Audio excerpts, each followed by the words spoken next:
Good morning, Shavua Tov. One of the writers, a famous writer in the Zionist religious sphere, has once written that he would have thought that the story about Rabbi Akiva having 24,000 students, that's like a nice story. Maybe the numbers are a little exaggerated. But when he saw the hero of our show today, of Moshe-Zvi Neria, he understood that one person can indeed have 24,000 students and know their names. And so our hero for today, Rav Moshe-Zvi Neria, is, you can title him with many different titles. He was Rosh Yeshiva, he was a founder of institutions, he was a political activist, he was a Knesset member, but above all and beyond everything, he was a master educator. And as we would learn about his life, I hope that we would see how we can say, revolutionized the educational field in the Dati Leumi world, in the religious Zionist world. And to be honest, you cannot understand the Israeli Zionist religious world without knowing about Rav Neria and his impact. So let's begin in the beginning, and that is in 1913. So in 1913, Rav Neria was born. Moshe-Zvi was born in Lodz in Poland. His father was Rav Petachia Menkin. So Neria is a literary name that he took, a pen name that he took upon himself later, but he was born as Moshe-Zvi Menkin. And his father was a Rav, a community rabbi. He was an author of books, specifically about Agada, but also in Halacha. And that was also, he was very interested in other knowledge as well, what we would today call secular knowledge, but not in a systematic way, but more as an autodidact. So they would have in their home, Neria told many years later, they would have big libraries, as in many other rabbis' homes, and all the books that you can reach as a child were the Kodesh books, the Sfarim. However, his father has in the upper shelves, he had Sfarim that only he could reach. And he told his children, one day when you'd be able also to have critical thinking, then you'd be able to read them. But as for now that everything you read you think is correct, you should only read Sfarim, that really everything that is in them is correct. So you should only read Jewish books. Now, when Rav Neria was only a few years old, his father moved to Russia. He received opportunities to work as a Rav in Russia, and they moved. Now, for years, his mother lamented this choice. Why? Because in Russia, things were, from the economical side, things were much more difficult, and that was in 1915. And then in 1917 came the revolution, and then it was really worse. So it was very extremely difficult for them. However, Rav Neria always said that in the end, it was really a miracle from HaKadosh Baruch Hu, because the situation was so difficult that Rav Neria himself had to, as we would speak about, had to make Aliyah to Eretz Israel, and his parents went after him. And if they would have stayed in Poland, then all chances are that they would still be stuck there when World War II hit. So because their move to Russia and all the difficulties that it entailed, that caused them to make Aliyah on time and to be saved. So that's, as always, everything can have two sides to it. He was a very talented child. So his father taught him in the first, up to his bar mitzvah, and he was so happy with his skilled child then that in the first book that he published, that he printed, then he wrote as the introduction he wrote a poem in Hebrew that his son wrote at the age of 10. And he printed that in the first page of the Sefer. At the age of 13, he began to send him to a cheder. There were still chederim in Russia back then. It's 19, excuse me, not just a little bit before his bar mitzvah, so around 1920. Chederim were still allowed, and he was learning in a cheder, and also his father hired a student to teach him secular knowledge, so basic math and basic science and other things as was being learned back then. In 1926, he is bar mitzvah, but now the Yevsekshia is beginning really to do its work, and the chederim are being closed. You are still allowed to learn Torah. They did not prohibited people sitting and learning privately. But as an activity for children, that was deemed as anti-revolutionist to teach someone Torah, because you are teaching him that he's special, he's Jewish, you are teaching him religion, everything that was not allowed under communist Russia. And so his father decided that he would send him to Minsk. Now, Minsk was also under Russia, communist Russia, but there was an underground yeshiva. So just imagine that. He sent his 13-year-old child to an underground yeshiva. So they would sit in some shul and they would learn. And there was always one that was like the watch, the lookout. And if you would see a cop coming, then he would warn the guys. And now, again, they would be allowed to sit in shul and learn, each one to his own corner, but the Rav would have to hide. So they had like a basement that was hidden, a cellar. And so every time that the watch would give a warning, then the rabbi and there was another helper to the rabbi, they would go down and the children would remain there to learn. So again, you can only imagine how these things work out with 13, 14 years old children sitting there and learning away from the parents in this makeshift yeshiva, which is underground. When you are being, I think, when you grow up like that, you get a very, either that you fall out, or you are being hardened, and from now on you can stand almost every challenge that would be thrown your way. Now, it's very interesting. Years later, he spoke about what did his father said to him when he sent him to this yeshiva at 13 years old. It's far from home. It's far from home, and it's dangerous. It's really dangerous. Communists usually would not send a 13-year-old child to Sibir, so that was not the risk. But even just throwing him to some jail somewhere, that was a place in which it was frightening to send your child just to go away.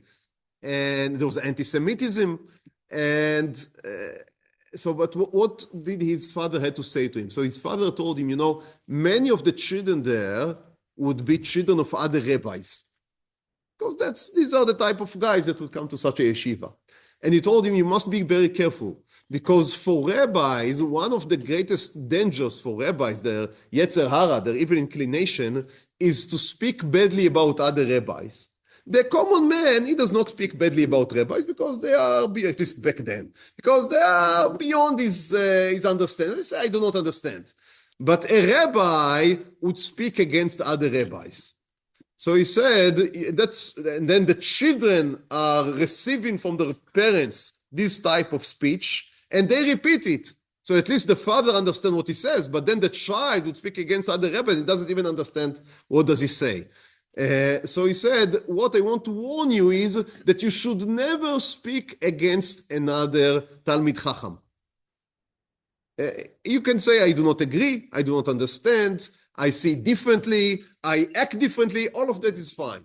But never speak in a dispersing way against another Talmid Chacham. And Rav Neria said that as he took it with him to the yeshiva, that was something that he later took to his whole life. Also there in Minsk, he got close to Chabad. His parents almost very Litvish. But in Russia back then, the most strong organization of Torah and of Yahadut in general was Chabad. So he came a little closer to them. He learned some of the Hasidut ways, as we would see later. It also helped him in his work as an educator. And he learned some of the tunes, the nigunim that Chabad has. And he was, to the rest of his life, he was very fond of nigunim in general and of Chabad nigunim in particular. So that worked for 3 years. After 3 years, it was clear that he cannot stay in Russia if he wants to learn Torah, because everything is getting closed. And as time passed, the GOP, they like the KGB, but I think these were the guys that before the KGB. NKVD, that was the name. Okay, so they always kept the pressure and tightened it. And the problem, of course, was that there were many Jews that were leading these operations against the Torah and against the yeshivot. So they knew. And it became clear that he won't be able to sit and learn Torah and become a Rav as he wanted to in Russia. So together with his parents, he came to the conclusion that he needs to run away. And the place where he decided he would run away was to Eretz Israel. And that was because of Zionism, but to be honest, they were not so Zionist in his family. It was mostly, he said, mostly because that was the place where he could learn Torah. He wanted to go there. He had an uncle there. So there was also family relatives that could accept him. And most important, he established a connection through his relatives with Rav Kook. And Rav Kook was given by the British a few certificates every year that he could give for students to his yeshiva. Because Rav Kook opened Yeshivat Merkaz in Yerushalayim, which was a very small yeshiva, but he received, because he was the chief rabbi, so he received from the British, I don't know the number, a few dozen certificates for Aliyah that was under his decision who to give to. And Rav Neria, again, he's not Rav Neria, it was Rav Menkin, and not Rav Menkin, his father made this connection with Rav Kook, and it was basically Rav Kook's son, Rav Tzvi Yehuda, that was handling the certificates. So he connected with Rav Tzvi Yehuda, and he sent him a letter with Divrei Torah, 6 pages of Divrei Torah, and by the way, beautiful Hebrew and beautiful script. He had a beautiful writing. Much better, he learned it in Chutz La'aretz, but much better writing than for example what I have. And he sent it to Rav Kook, and Rav Kook was very excited. Obviously, again, he was a real Talmid Chacham. He was a real genius. And he sent him the letter, and Rav Kook said, I want him as a student in my yeshiva. And he sent him a first certificate. But the certificate was only the first step, because then you needed the money in order to go in a ship, in a boat. And the Russian make it a law that you can only go through the national Russian tourism company. So you had to buy the ticket from them. And the ticket cost, I think, $30. And $30 back then was a fortune, especially for a family of a Rav that was not even allowed to get a salary at the time for being a Rav. So now we began to try to schnorr, basically, for money for the boat. Now the certificate also had an expiration date. So if you do not use it a year from the time it was given, then it expires. And who knows when you can get another one. So he went to Moscow. And in Moscow, he met other Jews that were planning on doing Aliyah. And he writes in his diary that he was shocked that there were Jews that wanted to make Aliyah, that wanted to go to Eretz Israel, but they were non-observant. They were Mechalelei Shabbat. In the small cities where he was going before, there were maskilim, there were people that were non-observant, but they were also extremely non-Zionistic. They were hardly, I mean, they didn't act so Jewishly. And he knew, of course, about Orthodox Jews. But to meet someone that wants to come to Eretz Israel, that feels very Jewishly Jew, but on the other hand, that completely disregard everything about halacha. That was a real shock for him, and in a sense, this encounter would accompany him for the rest of his life, because the question that he would probe from so many angles would be, can we produce a Zionist modern Jew, but who is not only is religious, observant, but is deeply connected to Torah and to HaKadosh Baruch Hu. And he would make it his life work to produce such a man, such a creature that really almost did not exist. So he is going, as I said, he comes to Moscow, and in the end, after many, so you think he needed to ask for donations from Eretz Israel to be sent to Russia. Now you understand that the situation in Eretz Israel was difficult as it was. So to try to collect, to send to someone in Russia so he would be able to make Aliyah, the whole thing was one miracle after the other that he was able to collect the money. In the end, in 1930, he is able to make Aliyah. And as I said, he is in the boat, and he has in his diary all of these meetings in the boat with the Chiloni Chalutzim, pioneers that are also on the boat. And it's very interesting. He's making vikuchim with them, right? He's trying to argue with them. He's a young boy. In 1930, he comes first to Yafo, and then he continues to Yerushalayim because he got a certificate in order to learn in Rav Kook's yeshiva. So he come to Merkaz, and for the next 5 years, the last 5 years in the life of Rav Kook, he became a Talmid of Rav Kook. Now, he became a very special Talmid. Why? Because the rest of the Talmid, there were not so many students in Yeshivat Merkaz Arav to begin with, and those that were usually older. They already learned in some big yeshiva, in Chutz La'aretz or in Eretz Israel, in Lumzhe, in Slobodka, in other yeshivot, and they came to Rav Kook as more or less already established in their hashkafa, in their emuna, in their views. And they would learn from Rav Kook his Torah, and they would think that he's a very interesting man, and very pious, and someone that you can learn from, but not necessarily they would adapt his view on the Chalutzim, on the secular pioneers, on the Zionist movement. That was the type of students that were usually back then in Yeshivat Merkaz. However, Rav Neria, again, he's not Neria yet, he's Moshe-Zvi.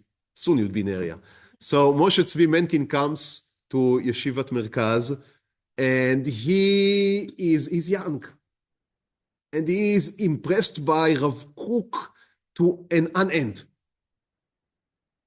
And he receives from him his Torah and his Hashkafa. Not only that, also he's very skilled, he's very knowledgeable, he's very talented, he's an intellectual, but he's also a man of action. So very quickly he would become like the operational arm of Rav Kook. And as a matter of fact, he was so quick with that because he came to Yerushalayim, and already 10 months after coming to Yerushalayim, he is already arranging evenings of conventions, of meetings with Hebrew writers. So he's very much interested in writing, in books. So he is becoming to establish like a book club for Hebrew readers. Meeting with Shai Agnon, with other important Hebrew writers that were in Yerushalayim.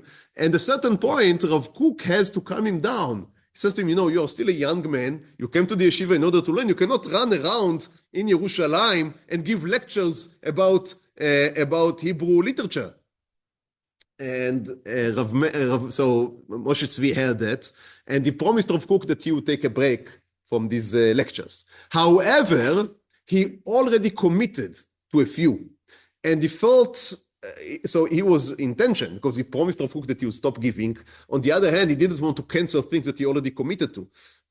so he wanted to give the lectures, but he didn't want Rav Kook to know that he's giving the lecture. The problem was that there were big pashkivils all over Yerushalayim with the name of the speakers. So then he made to himself this name, Neria, in order to be able to give these last lectures that he already committed himself to. And that's how the name Neria was born. He liked the name because Neria means Nerka, the candle of God. And so he liked the name, and it stuck. After he gave it under this pen name, then he also published a few articles, and it just stuck. And that's how he became, from Moshe-Zvi Menkin, he became Rav Moshe-Zvi Neria. He also was involved in publishing one of his father's books. So the father was not able to publish in Russia because, again, they were not allowed to publish new Kodesh Sfarim. So he said the father sent the manuscript to Eretz Israel. Now, again, there's no FedEx. Think about, you have something that you wrote, you invested years in that, and you just send it over a ship. Who knows what would happen? Baruch Hashem, the manuscript came to Eretz Israel, and Rav Neria edited the manuscript, changed it a little here and there, published it, and the goal was, with the money they would make from selling the book, they would be able also to bring the rest of the family to Eretz Israel, and they were able to do so in the first half of the 30s, which, of course, again, as you can understand, by that he basically saved the lives of his family members. Now, we have, in order to begin to understand what Rav Neria had accomplished, we first have to shortly describe the situation of the Dati community, if that can be called so, in Eretz Israel of the 20s and the 30s. And in one word, that would be bleak. And the reason is because you could either belong to the Ishuv Hayashan. So they called themselves Hayashan, the old people, right? The old guard. Those that everyone thinks would soon be extinct. So that was one way. Or you could belong to this new wave of secular pioneers that are conquering the land and establishing new communities. And they're the future. They are the future of the Jewish people. And people that were observant, many times they would be ashamed to go with a yarmulke, with a kippah. So they would put some head because you're so old-fashioned. So they would be ashamed of themselves. And the youth, they would be completely lost usually. There was no youth movement for the Dati. There were, HaShomer HaTzair began for the kibbutzim. There was HaNoar HaOved VeHaLomed. But for the Dati guys, there was no youth group. In Petach Tikva, in Yerushalayim, in these type of places. In 1936, there was a Zionist Congress, the 20th Zionist Congress. And they spoke there,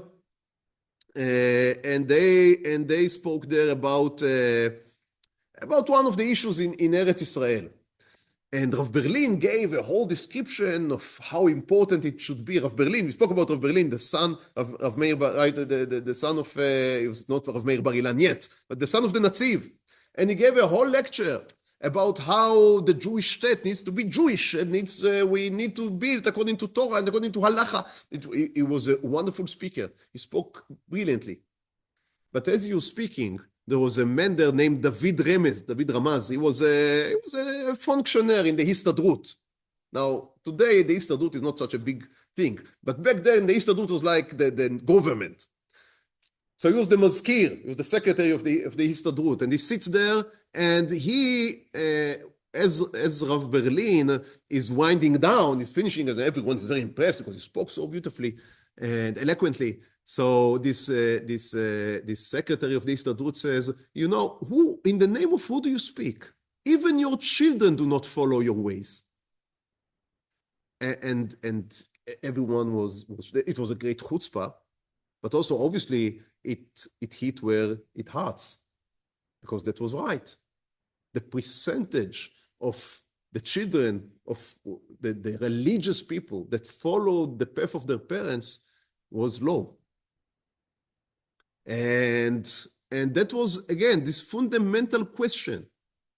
Can we create this new type of a religious man in Eretz Israel that would not be only Ha'ishu Vayashan, would not be only someone sitting down only on Torah, which is maybe nice, but that's not what the situation is calling for right now. The situation is calling for someone that is a builder of settlements, that is a pioneer, that can go to a kibbutz, that can milk a cow, that can defend the land. And while there were people like that, Aliyah Rishona, the people that established Petach Tikva were this type of people. But they vanished. They were not able to sustain both the religiosity, halachic observance, and their Zionism. So the children fell to one of the camps. But no one can still create this Zionist religious movement, Zionist religious men.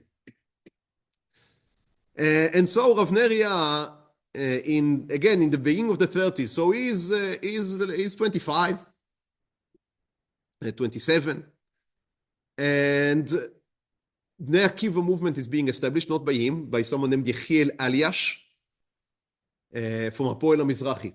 But it's a very small thing. They just established it. And they reached Rav Neria, who was already known as a Talmid Muvak, as a close student of Rav Kook. And they asked him, can you come and be what we call today a commoner? Can you lead? We have one branch in Yerushalayim. That's all we have. That's the SNIF. That's the whole youth movement. It's the whole Bnei Akiva. A few dozen people, a few dozen youth. Can you come and be our commoner, our leader of the SNIF? And Rav Neria, in the beginning, he writes in his diary, he came there for Shabbat to see the activities. And he saw the Seudah Shlishit, and the guy sat and sang, and it was impressive. So he began to think that that's something that we can work with. And then he said on Motzei Shabbat, they brought a patephone or something, and they danced. And it was mixed dancing, the boys and the girls. And he said, that is not something that I want to belong to. We want to have a religious youth movement. And if you act against halacha, that's not something that I want to be a part of. So for a few weeks, they would speak with him, months, they would speak, and he would say yes, and he would say no, and he really couldn't make his mind if that's something that is workable. And then there was a Shabbat. There was a Maccabi, that is a sport club, and they around the world, and they arranged games in Yerushalayim in Shabbat. And of course, there was a big uproar. And the guys of Bnei Akiva, this few dozen young boys and girls, they decided they would come and make a demonstration. So they stood outside of the sport event, and they davened, or they said Shema Yisrael. I don't know exactly what they did. However, they were hit by the fence of the Maccabi. And although they didn't hit back, but they also didn't walk back. They continued to stand there. And when this news came, or maybe came to the young Rav Neria, he said, okay, if they are willing to fight for what they believe in, then we stand a chance. And that was the event that convinced him to become part of the movement. Now again, Rav Tzvi Yehuda tried to block him, or at least he told him, you Bezrat Hashem, you'd be a big rabbi. If you now become a commoner, then your learning would suffer, as some of us may have told our children in a different setting.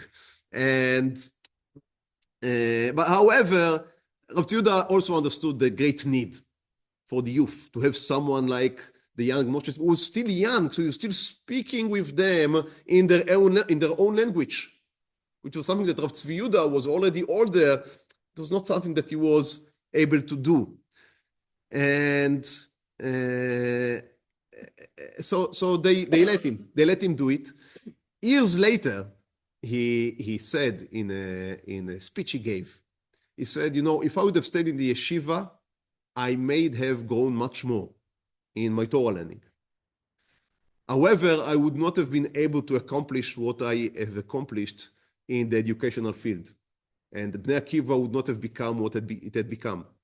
So he said, only when after 120, then HaKadosh Baruch Hu would show me where each one of these paths would have turned, and we can decide what would have been better. But as for now, he said, I do not regret my choices.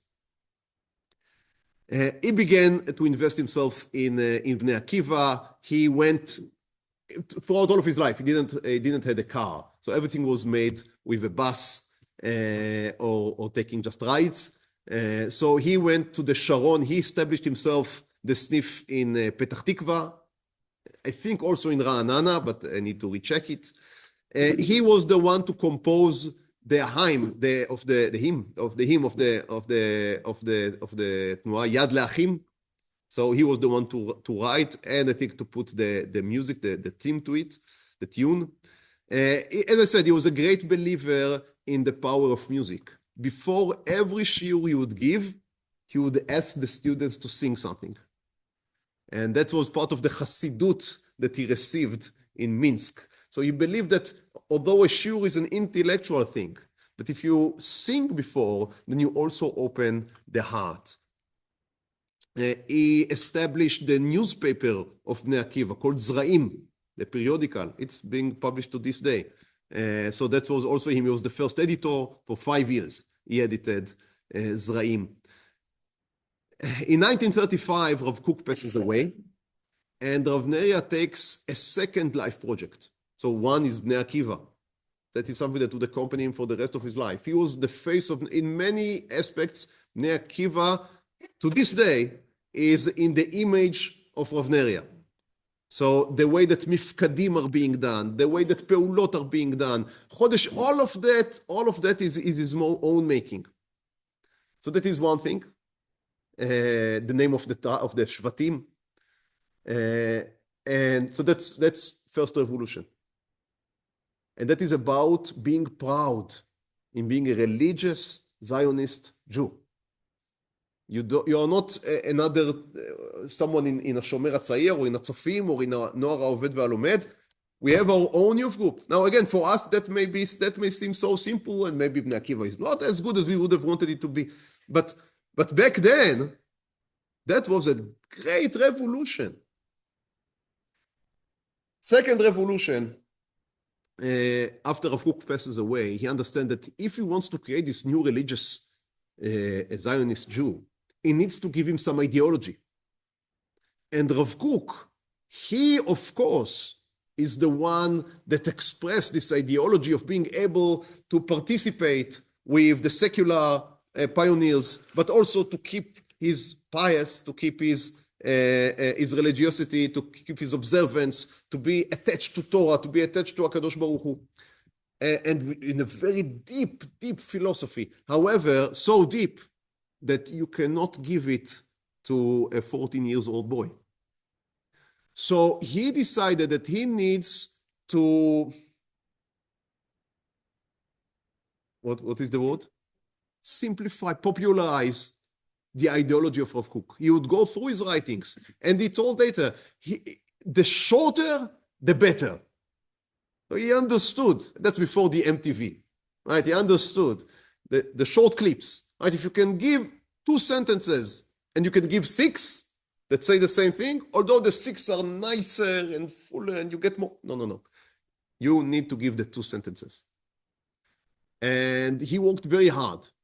And he published first a sefer, then many sefarim throughout his life, Mishnat Harav, so the Mishnah, right, the Torah, the teachings of Rav Kook, and later Mo'adei HaRe'aya, the holidays, so it accompanies the holidays, and you can get short stories, short biographies, short biographical stories about Rav Kook, short words of Rav Kook, but all of them always carry these messages of how can you uplift the secular world, how can you induce Kedusha into what seems to be devoid of Kedusha. So all of these ideas, again, that for us seem to be very basic.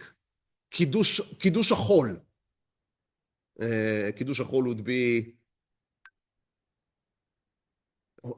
giving holiness to the matter, to the mundane. So these are the basic ideas of religious Zionism, that you can be someone that works in a farm, but if it's in Eretz Israel, then what you do has a dimension of holiness to it. But these are new ideas. To us, they maybe seem simple, but they were very new ideas. And he was the one to communicate these very complicated ideas, as they can be found in the writings of Rav Kook, to the young generation. So it was,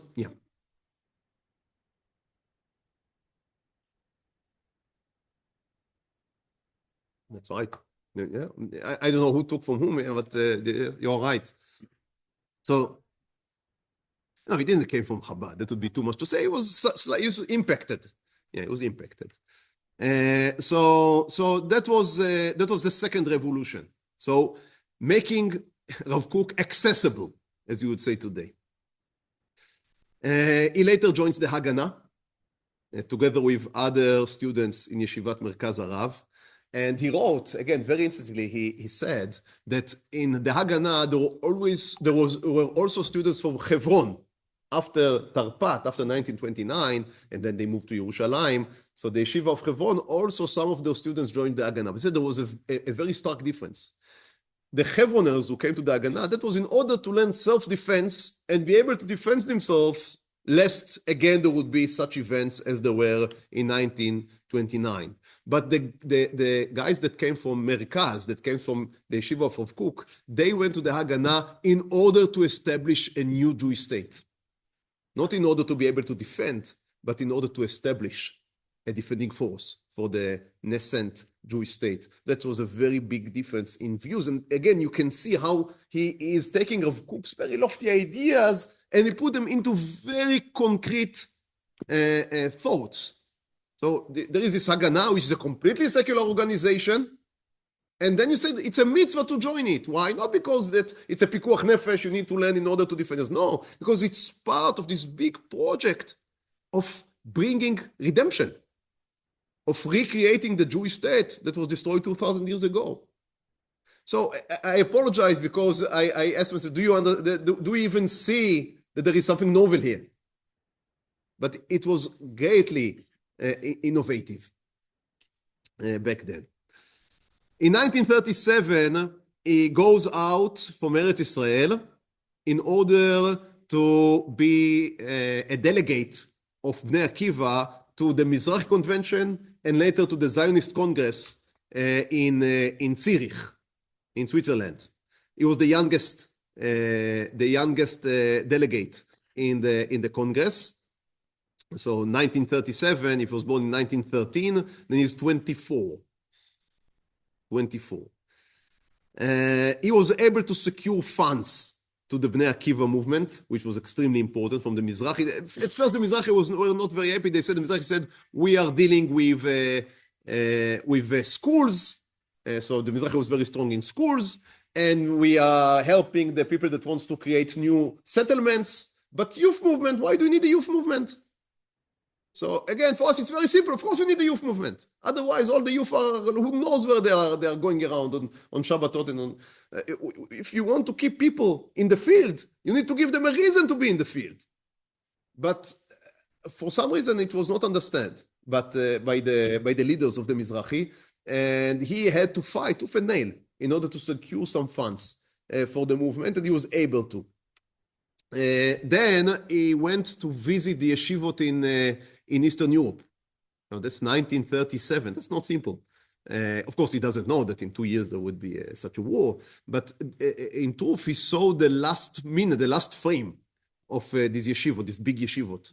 So he's visiting in Mir, he's visiting in other yeshivot. And as he sees this yeshivot, he is asking himself, why don't we have such a thing also in Eretz Israel? Now, Merkaz was a very nice yeshiva, but as I said, it was mainly for older guys. But the yeshivot in Europe, they were for the 14, 15, 16, 17 years old. He said, we need, if we want to grow Gdolei Torah with our Hashkafa, with our views, then we need to begin to work from a younger age.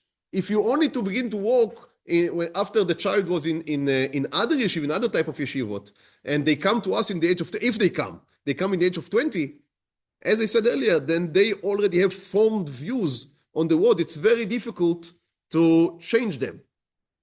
So we need our own yeshivot. And he comes back with this idea to now he understands that he cannot copy-paste the yeshivot, and he writes that. He says the yeshiva of Europe is working as it works because it's so disconnected. So the Jews, as they are already disconnected because it's not really their land. They know it's not their land. And the Gentiles tell them it's not your land. So they are disconnected.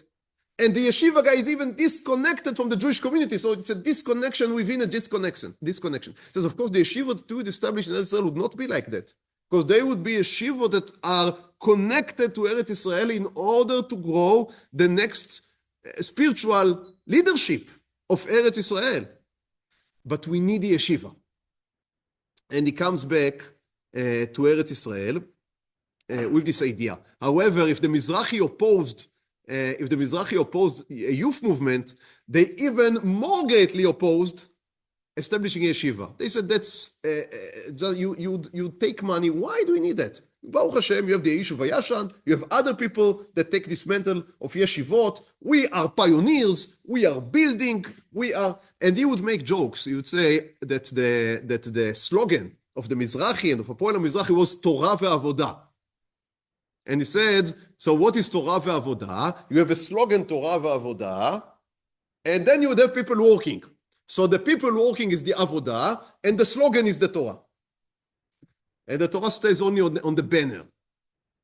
He was frustrated with that, but he was, as I said, he was a man of action. He was not someone just to say an idea and go weiter. He would be someone that if he decided that something is important to be done, he would do it. And he returns in 1939. He goes to another Zionist Congress, this time in Geneva.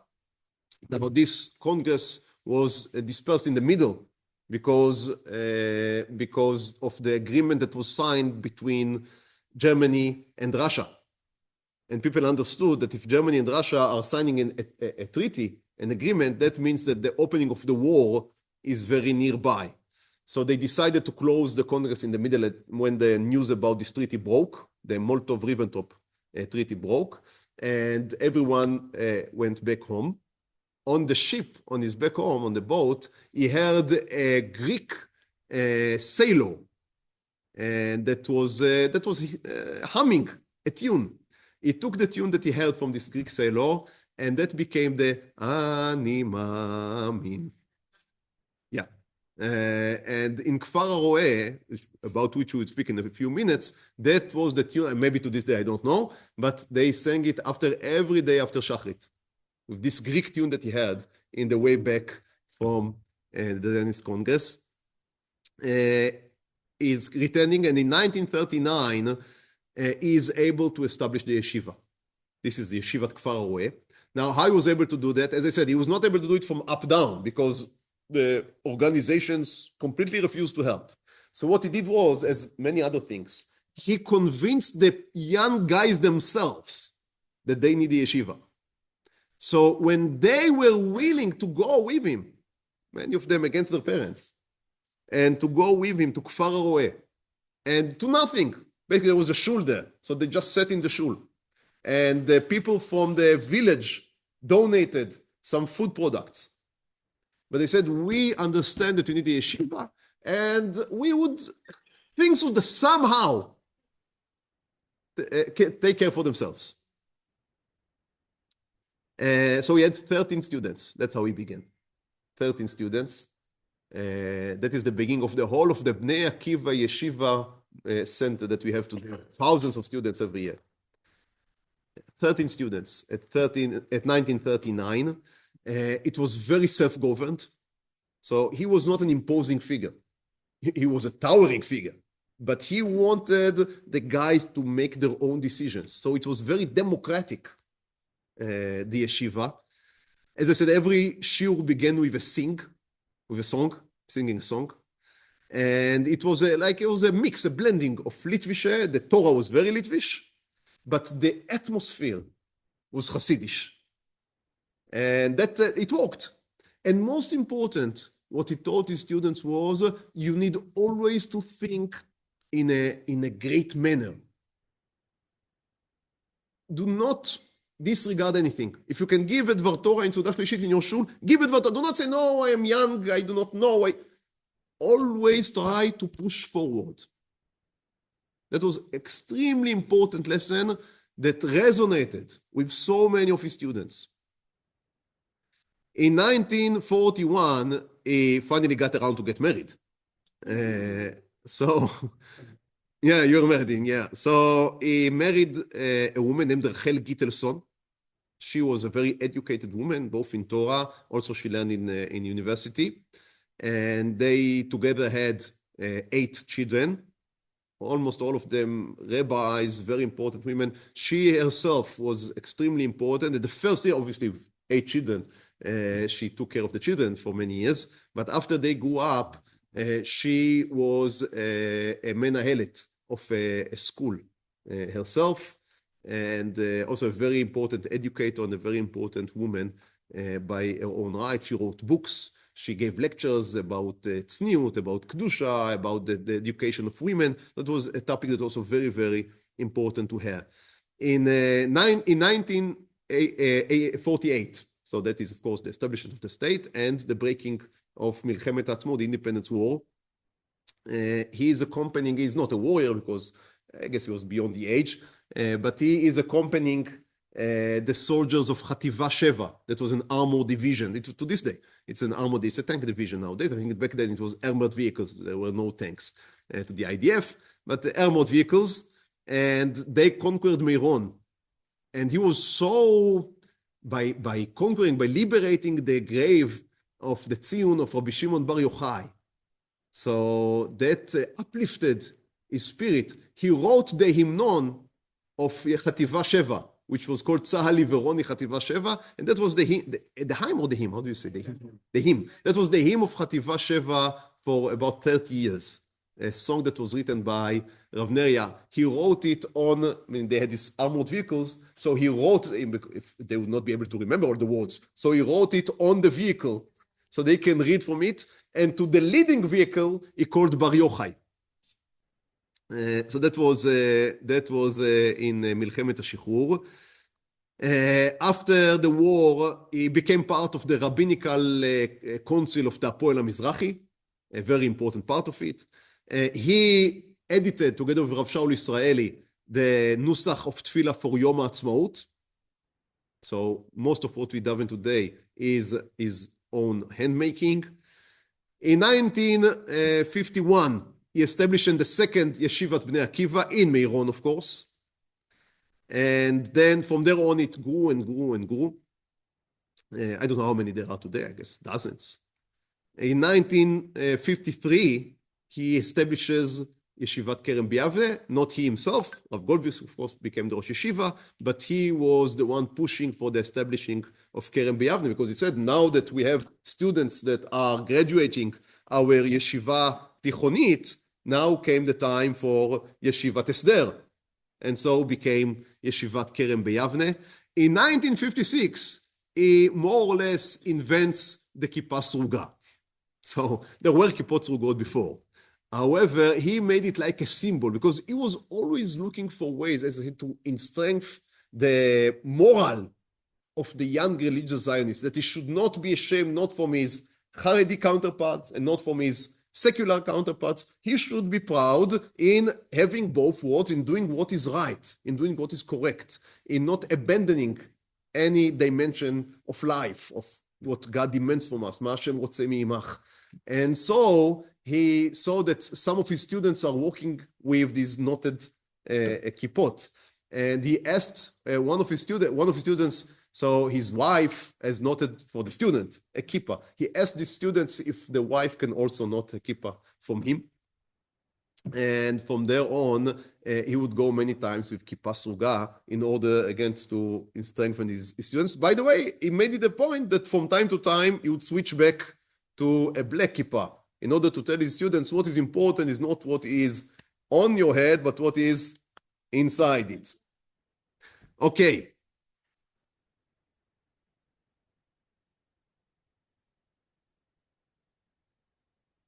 Not favorably. However, it was because it was Zionists. They were participating with the pioneers. That was something that was beyond the pale. However, they say, I didn't, of course, see that, but they say that he once took his students when the Yeshiva Tfar was still very, very young. He took his students to the Chazon Ish in Nebrak to give a test. And the Chazon Ish was very impressed from the students. And he told the Rav Neria that your students have Irat Shamayim. So there was also some positive feedback. In 1960, another revolution, the third revolution, we spoke about the Bnei Akiva revolution, we spoke about the Yeshiva revolution, and then the Rav Kook revolution, and now another one is the first Ulpana, because girls also need their own education, real religious Torah education, strong Torah education for girls. So he established Kfar Pines, which was the first Ulpana. As the Yeshiva of Bnei Akiva and the Ulpanot of Bnei Akiva are growing and growing, he wants to separate them from the rest of the Mizrahi and the rest of even the Bnei Akiva movement, because he wants to have a stronger hand in what is going on in the education. So in 1961, he founds the Merkaz Yeshivot Bnei Akiva, the Center for Yeshiva Bnei Akiva, and so it's like a center. It centralizes all of the Yeshiva Bnei Akiva. So the education material, everything is being given from this center. And by the sake of doing that, he becomes not only the head of Yeshivat Kfar Roeh, but he becomes the Rosh Yeshiva of the whole of Yeshivot Bnei Akiva. As I said, how can you have 24,000 students? Much more, as a matter of fact. And he knew many of them. He was a master educator. As I said, he was not only a founder, a builder of institutions. He knew his students. He knew their names. Rav Lichtenstein, the Rosh Yeshiva of Yeshivat Har Etzion, many years after his Ptira, he would say that when he wanted to know something about a student, he would call Rav Neria, even though Rav Neria was so busy with so many other things. And he would ask about a specific student, and Rav Neria would be able to give an analyze very, very clear of the strength of the students, his weaknesses, does he belong in the yeshiva, does he not belong in the yeshiva? So he was very much still involved with his students. And very important for Shidduchim also. In 1967, after Milchemet Sheshet HaYamim, he becomes one of the leading voices of Eretz Yisrael HaShleima. He was always hawkish. When he came, as I said, he joined the Haganah, but he joined the Haganah under the auspices of the Lehi. And later it was a revision. Again, he was not a revisionist because he was involved in Torah, in Bnei Akiva, he was not involved. So he was part of the Hapoel HaMizrahi, who were leftist in their political views. It was more important for him to establish the yeshiva than to argue about right or left. However, his real positions were very much to the right. And after Milchemet Sheshet HaYamim, after 6 Days War, he begins to demonstrate, to express these views very explicitly. Is warned by some people that may distance some people, but his answer was, I am not right or left, I am just acting according to what the Torah commands. So if you want to call it right, then fine, call it right wing, but that's for me, that's just what the Torah demands from me. In 1969, he goes to the Knesset, and he becomes a Knesset member from the Mafdal, but he resigns in 1974, and he regrets becoming a Knesset member. He says a Rav and a Knesset member is not a good combination. So that's one thing that he felt that he went too far into the fore, you may say. But he continues to be very vocal in his political. He did not resign from his political views, and he continues to be very vocal in his political views. But he does not repeat being a Knesset member. So if we sum up, then we may say that 4 extremely important revolutions that Rav Neria was part of and that shaped the landscape of religious Zionism in Israel to this day, very, very strong. One is, as we said, this feeling of proud to be who you are, to be a religious Zionist, to be a kippah sruga. That's why they called him Avi HaKippot HaSrugot.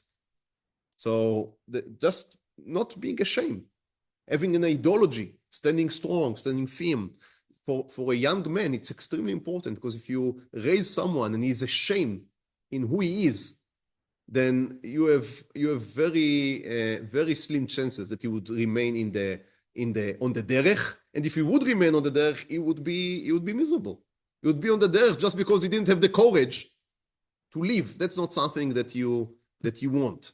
So the first one was just giving this ability to stand up. The second was the revolution of Torah, as we said, with the yeshivot tichoniot and later the yeshivot Esther. He said, I want to raise in my yeshivot a tzabar, but a tzabar without the thorns. A Torah tzabar. The third was the ulpenot, the education for girls, which, as I said, he saw is very important. His wife was extremely also involved in that revolution. And the fourth was, you may say, that the overarching theme of it all is making Rav Kook's Torah more accessible, and that is basically what gave the life and the spirit to all of these activities that he was engaged in. In 12th of December 1995, immediately after the signing of the Oslo Accords, which he was still fighting against me, I still remember that, him being in Hafganot, in demonstrations against. Again, he was already very sick. Sometimes it was only a recorded video of a speech, but he was, as I said, he was very strong against it. And the age of 83, he passed away, and he is being buried in Kfar Roeh. Now we have his last words, which are beautiful, and also became a song. That's his last word. Karli, he said, I'm cold. I want to be hidden. Please hit me, but by what? How can you make me warm? חממו אותי בדברי תורה וקדושה. Warm me up by words of Torah and holiness. תאחזו בארץ ישראל ובקדושתה. Stick, hold, cling to the holiness of ארץ ישראל. תנו לי להגיד שלום לארץ, I want to say shalom to ארץ ישראל, להיפרד ממנה באהבה, and to give my goodbyes to it with love, בשמחה, with happiness, וברצון, and with will. קדושה אני מבקש. I am asking for holiness, for Kedusha. Kodesh Kodashim אני מבקש. The holy of holiness I am asking.